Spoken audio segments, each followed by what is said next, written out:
and welcome once again to another edition of What's the Story here on the People Chronicles. My name is Jo Painter, and with me this afternoon is Dr. Pam Ellenberger. Pam, thank you for joining us. Thank you for inviting me. You have quite a story, and there's a whole lot about it I don't know. I was just learning a little bit before we went live here this afternoon. But I know that you spent your entire career as a plastic surgeon. Right. And I heard about you through a mutual friend, Nancy James. She said, you got to talk to Pam. I said, why? She has this really cool sustainable farm. I said, oh, okay. But she was a plastic surgeon. Yes. So that's a big transition.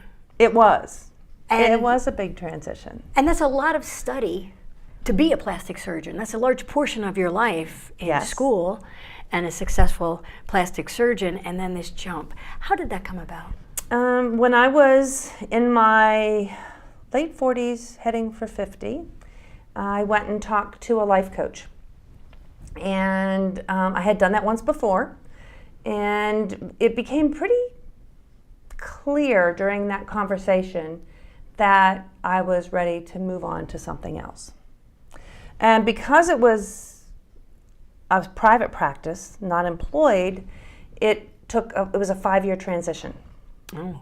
So I knew that I couldn't just stop and not do anything.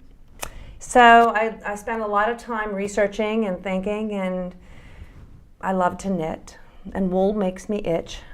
So I ended up talking and learning about alpacas. I went to seminars and went to farms and spent time on farms working with the animals. And I love being at the bottom of a learning curve. So the challenge of it was there, because I'm not from a family of farmers. You know, I'm glad you said that, because I wondered, is there farming in your background to go from medicine to farming? No. Although medicine has been helpful in taking care of the animals. I can give my own shots, and I'm comfortable trimming toenails and doing some minor procedures and helping the vet. But I had to learn a lot, and I'm still learning. And we started with alpacas. My husband calls them the gateway animal. And we ended up with chickens, and then Angora bunnies for their fur. And I finally talked him into pigs. You talked your husband into pigs? Yeah. For? Well, not for fur. pork. Oh, okay. And okay. they also tear up a pasture for you. So they root, they get minerals, and they eat the worms, and they eat the roots. And when they're done, they fertilize the field. You can rake it, reseed it, and don't have to rototill. They've done it for you. Wow. And they taste really good. So, wait a minute, I want to point this little, and he is so soft, and this is alpaca fur. It is. So I feel like, from South America, yes. You know, I see alpacas. I live in Lancaster County, and I see them, but I've never petted one, so I feel like I'm petting that. You are? Incredibly soft. And this is from your farm. Yes. Which I was sharing. I said, Tony, you got to feel this, because it's incredibly soft, and you just want to go like this. That's 50% Angora and 50% wool from. Actually, the wool belonged to a friend of mine who raises sheep in Washington State. So I want to back up a minute. You were practicing medicine here in Reading, Pennsylvania. Yes, ma'am. And now you have Bent Limb Farms in Shoemakersville. Right. And it all happened because you like to knit. Yes. Kind of. Kind of. I think it's interesting, and if we could explore this a little bit, because as we grow and we try to figure out where is our journey, where is our path, I heard you say you went to a life coach. I did. And many of us struggle. We maybe have that sense of what next. Maybe the transition is forced, maybe it's desired.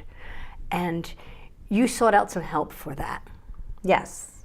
So if you know somebody who is also at a transitional point for whatever reason, forced or chosen or dissatisfied or whatever the case may be, would you encourage that for others? I would definitely encourage it. The nice thing about a life coach is that they are always on your side. They're really asking you questions and trying to help you, always for your good. The difficult part is they don't let you off the hook. When they ask you a question, to find out more or to help you make a decision, they don't leave that question until you answer it, which is part of what I needed, because it's easy to start thinking about things but not become clear about them. A life coach that's a good life coach will make you make that decision and be clear before you move forward. What were some things going on that were warning or signals for you that said, I need to maybe do something different? What were some of the feelings or things going on in your life that said, maybe I need to transition out of medicine and do something else? I didn't know I was going to transition out of medicine until I talked to the life coach. Ah. It was sort of figuring out just where were my 50s going to go. Oh. I was heading for 50. Right. Okay, and at 45, I finally decided I was middle-aged, because No, I'm not 90. That's halfway there, so I had to say, so you're middle-aged. And the kids were getting older, and it was just time to I had been to a life coach once before, years before, I can't remember when, and found it very helpful. So as I was coming to my 50s, and wanting to not just sort of drift somewhere, I wanted to actually make decisions to go somewhere. You wanted a strategy and a goal and a road sign. And I knew that if I didn't, we actually went to Montreal for a weekend. My husband went with me, and he sightseed and while I was with the coach.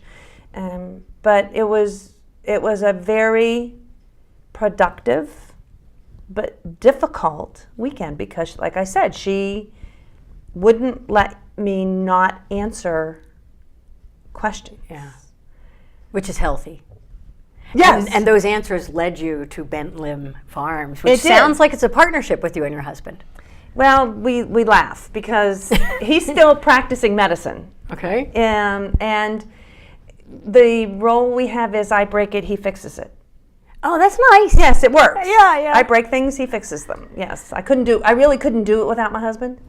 And what you're doing is sustainable farming. We're trying to be sustainable. Well, we hear that word a lot. So how would you define that? What makes it sustainable farming? I heard you say, well, the pigs till the land, so now I don't need to rototill. Right. Is that part of it? It's interesting. I was just on a panel at the Farmhouse Kitchen on Penn Avenue, which is one of the restaurants that's just opened up. It's quite delicious. Yeah. And I like that one, yeah. they work with local farmers. So there were three of us. We were the animal raising part. They had done vegetables a week or two before, and then we three all raised animals. And the definition of sustainable is difficult. And farming to be sustainable is difficult without outside inputs. Diversity is key. That's part of why I wanted pigs. People eat pork. Right. There are very few people who don't like bacon. Right, that's true. And it comes from pigs. Plus, pigs are a hoot to raise. They're so much fun. But to try to be sustainable, a lot of the farms have to have outside income. One of them works off the farm. Okay. Which is sad. But it's an incredible amount of work. Farming is. It is. You're working every day. Oh yes. Yeah. The animals need attention every day, even no matter what the weather. And the interesting thing is that it also makes you more aware of life in general. We're very in tune to the seasons. I love summer. But I'm glad by the time summer comes around, I'm ready to stop summer chores and move everybody close and hunker down for the winter. And now it's time to get everybody out again. It sounds like you're more present. Yes. In the moment, and we could all use that, certainly. And when I drive down to the barn, my commute is from the house down around to the barn. And in the evening, I drive into the sunset. So I see the sunset, my animals come running, and I can actually feel my blood pressure go down. Now that's a beautiful thing. Can we visit your farm? Yes. And actually we are having shearing day April 7th from Okay. 8 to 2. It's at the farm. It's free to the public. And I hire a professional shearer, and he will shear all the alpacas. We have a food truck that'll be there, and a baker, and other friends that set up and little vending tables, and a beekeeper who does beehive demonstrations. And I presume we could get these things Yes. at your farm? Yes. Is it open all the time? I mean, that's an open house, but if you wanted to get some of these things, is that an open house or is it Thursday, Thursday. Friday, and Saturday afternoons. And that's on our website, bentlimfarm.com. And if we have questions, if you want to venture out on a new path and want to think about sustainable farming or even maybe a sustainable garden, you want a baby step, can we get some conversation with you? You share bet. tips? I love having people come to the farm. Not gardening, though. Oh, no. I only grow protein. Oh, okay. I never thought about growing animals. Mm-hmm. And this is protein. Their hair is protein, just like ours. Really? Yes. Learn something new every day. And I bet you can learn a lot more at Bent Limb Farms. This is fascinating and some really good advice. If you're feeling you don't know where you're at, seek direction and look for a guide. And find one that you feel comfortable with. That's also key. Your first coach you call may not be the right one, but don't give up. Okay. Good advice. And it's from Pam Ellenberger, and she's at Bent Limb Farms in Shoemakersville. Pam, thanks so much for stopping by and talking with us. Thank you so much. My pleasure. These stories are made possible in part by Spring Ridge Financial, Heidelberg Restaurant, Queen City Restaurant, and P.J. Willihan.